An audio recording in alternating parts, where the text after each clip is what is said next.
When the first images of a sarin gas attack streamed into the White House Situation Room, President Donald Trump ordered his National Security Council to come back to him the next day with some concrete options. Defense Secretary James Mattis, National Security Adviser H.R. McMaster and Joint Chiefs of Staff Chairman Joseph Dunford did just that. After rounds of meetings with national security principals, President Trump ordered the U.S. Navy to launch 59 cruise missiles on an Assad regime airbase where the gas attack originated. At the same time, the NSC was putting the final touches on a North Korea policy review that has been an ongoing project for months. Unlike the administration's deliberations on the Syrian chemical weapons attack, President Trump is giving his national security advisors far more time and a wider degree of flexibility.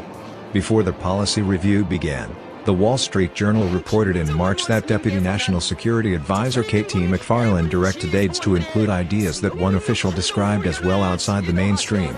We now know just how unconventional some of these options are. They apparently include everything from reintroducing nuclear weapons to South Korea as a show of force and deterrence to assassinating Kim Jong-un and his top commanders. We have 20 years of diplomacy and sanctions under our belt that has failed to stop the North Korean program, a senior intelligence official involved with the review told NBC News. Read between the lines and it's obvious what the overall message from the Trump administration is. North Korea is a problem that has been on Washington's hot plate for way too long, so it's time to shake up the establishment and look for new alternatives. There was a time when assassinating a foreign leader was an integral component of America's national security toolkit. During the Cold War, leaders who were either insufficiently supportive of U.S. policy goals or in bed with the Soviets were targets for removal.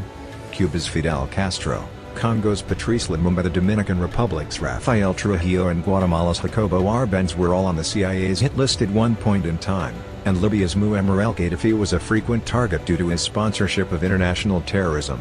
In 1986, President Ronald Reagan authorized an airstrike on Gaddafi's compound in the hope that he would be in the building.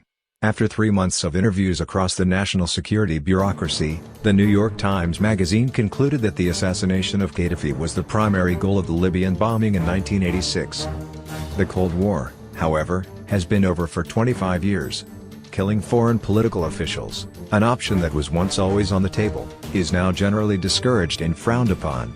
In fact, it's been U.S. policy since the Gerald Ford presidency to stay far away from anything that would suggest that the United States is a participant, involved in some way or complicit in an assassination attempt.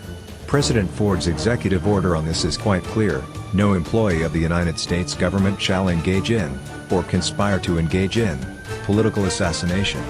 President Reagan restated, and some would say expanded, that restriction in Executive Order 12,333, which says that, no person employed by or acting on behalf of the United States government shall engage in, or conspire to engage in, assassination. Pursuing a policy that would lead to the assassination of Kim Jong-un and the decapitating of the North Korean leadership would therefore be a big reversal from a U.S. policy that has persisted for 41 years. Policies, of course, can change and presidential directives and executive orders can be modified or rewritten. And there is no statutory prohibition that would prohibit the President of the United States to warn or hit on a foreign leader. Although 18 U.S. Code, Section 1116 could be used to prosecute a U.S. person who attempts to kill a foreign leader, this statute only applies if the crime is committed in the United States or the leader is targeted in a country other than his own. President Trump were willing to amend current executive orders on the books, his administration would presumably target Kim Jong-un and not be penalized under the criminal code.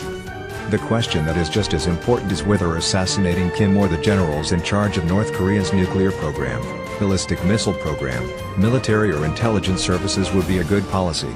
We tend to believe that if we just took out the top bad guy in the regime, all of the other bad guys in that regime will be scared straight, change their behavior and suddenly turn their governments into bastions of human rights and democracy.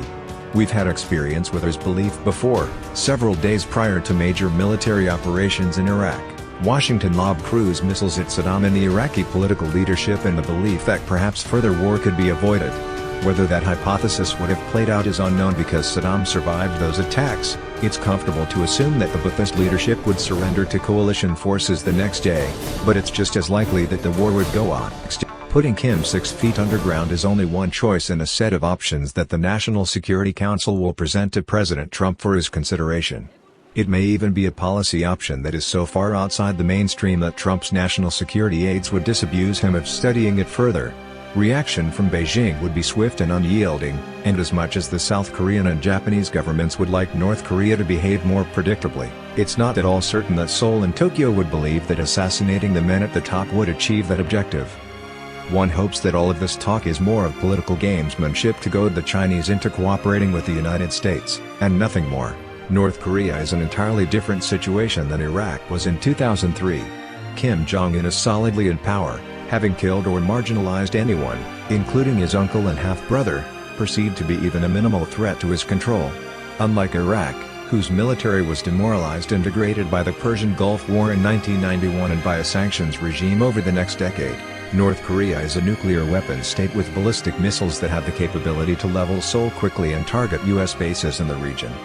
Killing Kim and banking on the idea that the regime would change how it does business after 7 decades would be a high price to pay if that untested theory proved to be wrong. Because North Korea is such a black hole in terms of human intelligence, the